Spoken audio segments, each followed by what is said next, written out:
चलिए, तो आज हम लोग पढ़ने वाले हैं दर्पण के बारे में। इससे पहले मैं आप लोगों को बता चुका हूं कि प्रकाश का परावर्तन क्या होता है। चैप्टर का ही नाम है कि प्रकाश के परावर्तन। तो इसमें मैं आप लोगों को पहला वीडियो में प्रकाश क्या होता है, ये किस पथ पर गमन करता है, ये सब आप लोगों को बता चुका है।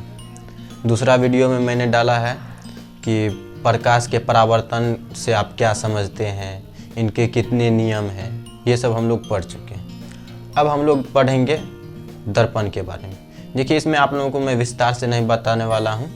मैं आप लोगों को सिर्फ एग्ज़ाम के व्यू से बता रहा हूँ क्या क्या इम्पोर्टेंट है, उसके बारे में मैं आप लोगों को बता रहा हूँ। तो चलिए हम लोग स्टार्ट करते हैं दर्पण।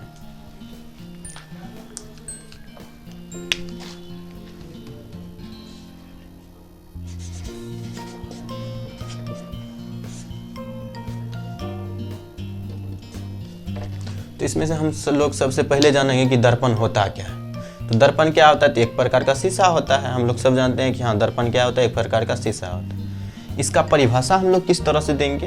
तो देखिए, तो दर्पण, यदि कोई पूछेगा कि दर्पण क्या होता है, तो हम लोग बोलेंगे कि दर्पण शीशा का एक टुकड़ा होता है। ठीक है, क्या होता है? दर्पण शीशा का एक टुकड़ा होता है जिसका एक सतह क्या होता है? रजतित होता है। कहने का मतलब, रजतित का मतलब होता है कि उसके एक सतह पर जो होता है वो चांदी का परत चढ़ाया हुआ रहता है। ठीक है, तो इसको हम लोग इस तरह से परिभाषित करेंगे कि दर्पण क्या है।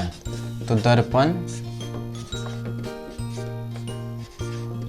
शीशा का एक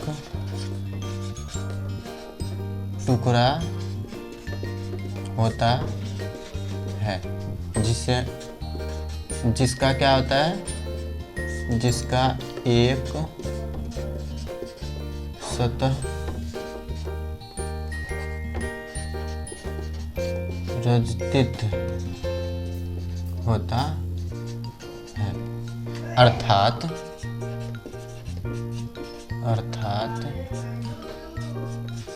एक सतह पर क्या होता है? चांदी की परत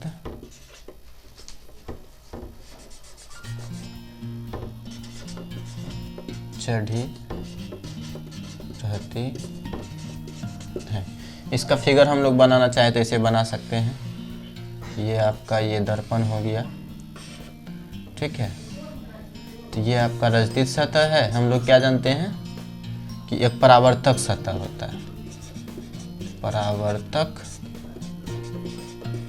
सतह। तो ये वाला आपका हो गया जो कि बिना रजतित का वो परावर्तक, और ये क्या हो गया आपका? रजतित सतह, रजतित सतह। ठीक है, और इसके बारे में कुछ नहीं जानना है। उसके बाद हम लोग देखेंगे कि दर्पण का प्रकार क्या होता है, कितने प्रकार के होते हैं। तो दर्पण यदि पूछे, सिर्फ ये पूछे कि दर्पण कितने प्रकार के होते हैं, तो ये कितना प्रकार का? 2 प्रकार का होता है। दर्पण कितना प्रकार का होता है? तो यहाँ पर हम लोग लिखेंगे दर्पण के प्रकार। दर्पण के प्रकार। तो दर्पण के क्या होते हैं?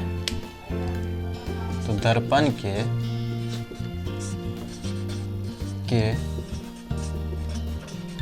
निम्नलिखित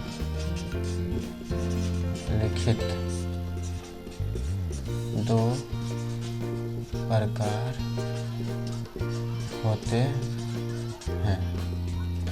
बहुत सारे क्या होते हैं कि बोल देते हैं 3 प्रकार के होते हैं। ठीक है, लेकिन 2 प्रकार का होता है।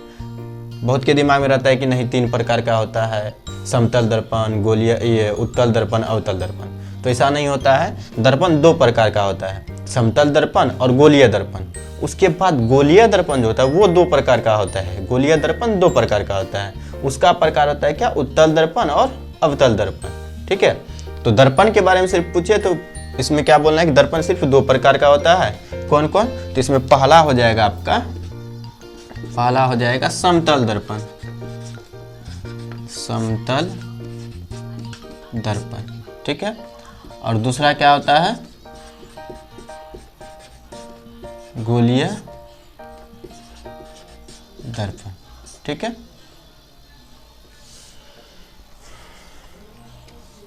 तो अब हम लोग क्या करेंगे? समतल दर्पण के बारे में पढ़ेंगे और गोलीय दर्पण के बारे में पढ़ेंगे। ठीक है। इसमें देखिए फिर गोलीय दर्पण का भी 2 प्रकार होता है, ठीक है। गोलीय दर्पण हम लोग क्या लिखेंगे, गोलीय दर्पण 2 प्रकार के होते हैं।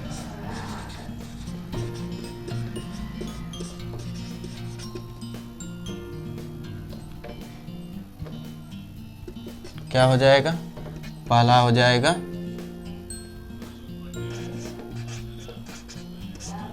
उत्तल दर्पण और दूसरा हो जाएगा अवतल दर्पण, ठीक है। अब हम लोग पढ़ेंगे क्या समतल दर्पण के बारे में, कि समतल दर्पण में किस तरह से प्रतिबिंब सब बनता है, ठीक है। तो चलिए हम लोग समतल दर्पण के बारे में पढ़ते हैं।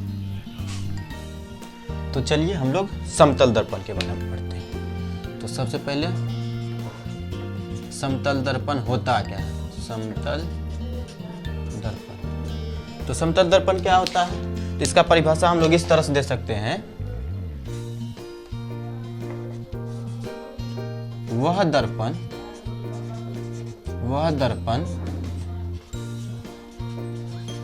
जिसका परावर्तक सतह समतल, क्या हो, वह दर्पण जिसका परावर्तक सतह समतल हो उसे समतल दर्पण कहते हैं। और इसका फिगर यहाँ पर बना देंगे, ये ऐसे कर देंगे, ये आपका रजती सतह हो गया, ठीक है। ये क्या हो गया आपका समतल दर्पण, ठीक है। इस तरह से हम लोग बना देंगे। अब हम लोग को क्या जानना है कि समतल दर्पण जो होता है इसमें प्रतिबिंब किस तरह से बनता है, ठीक है। इसमें क्या देखेंगे कि प्रतिबिंब किस तरह से बनता है, ठीक। तो सबसे पहले देखेंगे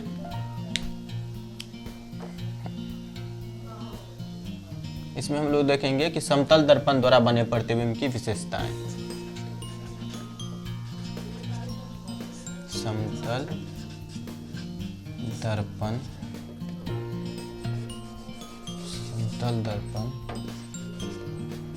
द्वारा बने प्रतिबिंब की विशेषताएं, ठीक है। तो समतल दर्पण द्वारा बने प्रतिबिंब का क्या क्या विशेषता होता है, तो सबसे पहला विशेषता क्या होता है कि सबसे पहला विशेषता इसका होता है कि यह हमेशा क्या करता है, सीधा प्रतिबिंब बनाता है। यह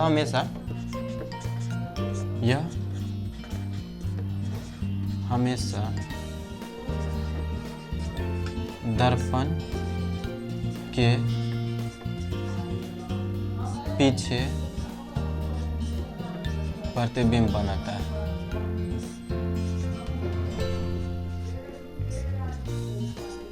ठीक। पहला हो गया क्या कि यह क्या करता है, हमेशा दर्पण के पीछे, ठीक है ना, दर्पण के पीछे प्रतिबिंब बनता है। यानी कि समतल दर्पण में हमेशा क्या होता है कि पीछे प्रतिबिंब बनता है, ठीक है।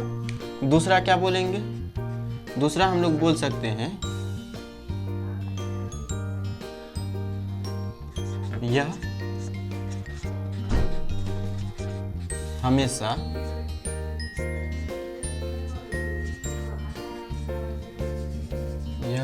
क्या करता है, सीधा प्रतिबिंब बनाता है, सीधा प्रतिबिंब बनाता है। क्या करता है, समतल दर्पण में हमेशा क्या होता है, सीधा प्रतिबिंब बनाता है। कैसे सीधा बनाता है, तो देखिए सीधा का मतलब होता है क्या कि यानी कि सिर क्या होता है, ऊपर होना चाहिए और पैर नीचे होना चाहिए, और उल्टा का मतलब होता है कि पैर ऊपर और सिर नीचे होना चाहिए। तो समतल दर्पण में हम लोग फेस देखते हैं तो ऐसा लगता है कि हाँ पैर ऊपर हो गया और मुंडी नीचे, ऐसा नहीं होता है। तो समतल दर्पण क्या होता है, हमेशा सीधा प्रतिबिंब बनाता है। हाँ, लेकिन ये क्या करता है, पार्श्विक रूप से उल्टा प्रतिबिंब बनाता है। तीसरा में हम लिख देंगे इसको कि समतल दर्पण क्या करता है, यह लिखेंगे यह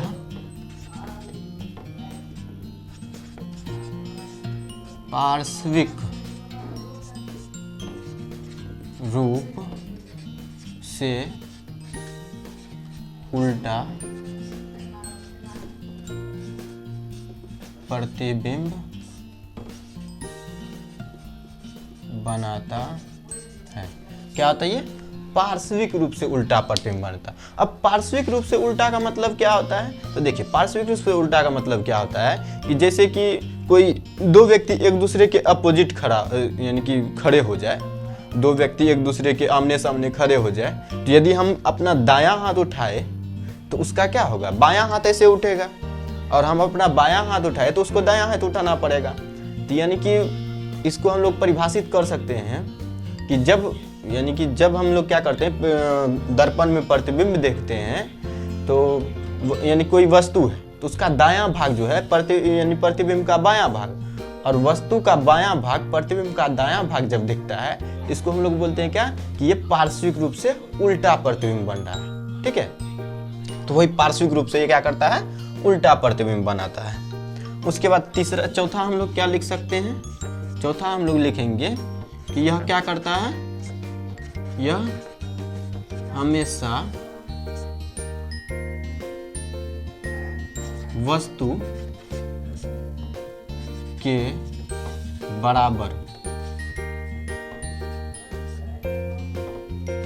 प्रतिबिंब बनाता है।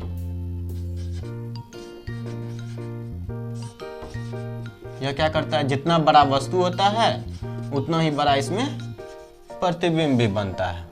ठीक है, जितना बड़ा वस्तु होता है उतना बड़ा ही प्रतिबिंब बनता है। ठीक है, पांचवा हम लोग बोल सकते हैं कि जितना दूरी पर वस्तु रहता है उतना ही दूरी पर क्या होता है? प्रतिबिंब बनता है। तो पांचवा हम लोग लिख सकते हैं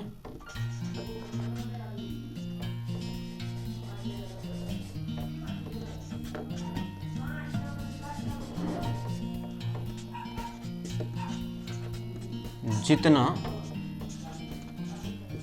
दूरी पर वस्तु रहता है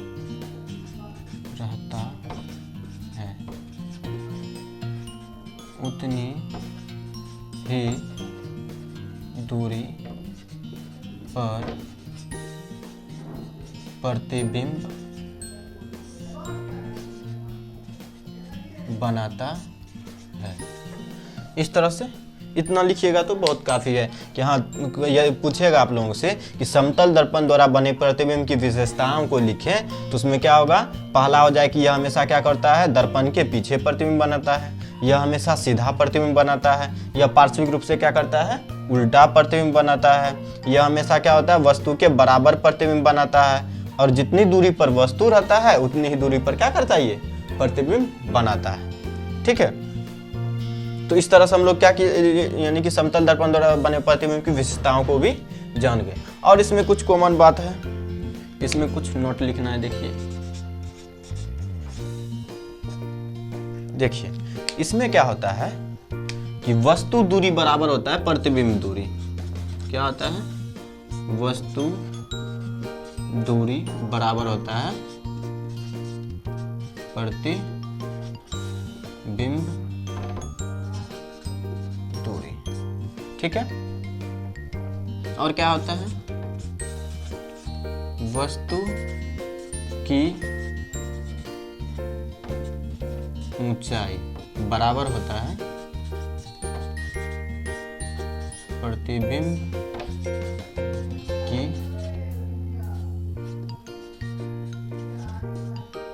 ऊंचाई। ठीक है, इस तरह से ये सब आप लोगों के लिए इम्पोर्टेंट है। ये सब आप लोगों को एग्जाम में पूछ सकता है कि हाँ, समतल दर्पण द्वारा बने प्रतिबिंब की विशेषता बताइए। ठीक है, यहाँ पर रहेगा क्या कि समतल दर्पण में यानी कि वस्तु दूरी बराबर होता है प्रतिबिंब दूरी, वस्तु की ऊंचाई बराबर होता है प्रतिबिंब की ऊंचाई। ये सब आप लोगों को वहाँ पर पूछ सकता है। ठीक है, इसके बाद हम लोग पार्श्विक रूप से उल्टा का मतलब समझ ही गए। अब हम लोग पढ़ेंगे क्या, इसके आगे पढ़ेंगे अब गोलीय दर्पण। ठीक है, ज़्यादा हम लोग इसको डीप में नहीं जाएंगे क्योंकि एग्जाम में यानी कि इतना बहुत काफ़ी है। ठीक है, अब इसके बाद हम लोग गोलीय दर्पण के बारे में पढ़ेंगे। ठीक है, इसमें एक ठो और चीज़, इसमें जो होता है यानी कि समतल दर्पण का जो फोकस होता है ये भी इम्पोर्टेंट है। समतल दर्पण का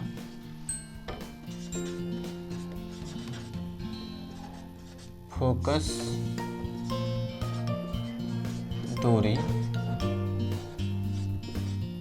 अनंत होता है। क्या होता है, समतल दर्पण का फोकस दूरी क्या होता है, अनंत होता है। एक ठो और चीज, समतल दर्पण का आवर्धन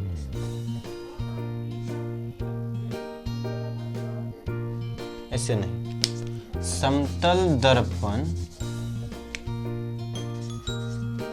द्वारा बने प्रतिबिंब का आवर्धन हमेशा क्या होता है, एक होता है। ये सब आप लोग अच्छे से याद रखिएगा। ये सब रहा इस यानी समतल दर्पण में आपको जो क्वेश्चन बोर्ड में पूछा जाता है। ठीक है, तो अब हम लोग इससे आगे पढ़ेंगे गोलीय दर्पण के बारे में। तो आज के लिए यही तक।